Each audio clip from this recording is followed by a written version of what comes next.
नमस्कार मंडळी. तर आजच्या या छोट्याशा व्लॉगमध्ये तुमचं स्वागत आहे. आणि मी आली आहे आता क्रिसमसच्या सुट्ट्यांमध्ये गावाकडे.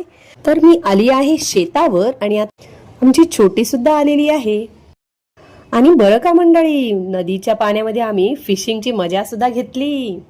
प्लास्टिकच्या बॉटलमध्ये चपातीचे तुकडे टाकून पाण्यामध्ये टाकून दिले आणि जोपर्यंत आम्ही शेतावर गेलो होतो, मस्तपैकी भाजी तोडत होतो, तोपर्यंत आपोआप बॉटलमध्ये मासे जमून राहिले होते. हिवाळ्यामध्ये गावाकडे शेतामध्ये चण्याची भाजी लावली जाते, म्हणजेच हरभऱ्याची भाजी लावली जाते आणि त्याची वरचे जे कोळे कोळे देठ आहेत त्याची छानपैकी चटणी बनवली जाते. आणि आमच्या इकडे त्याला काय म्हणतात माहितीये का?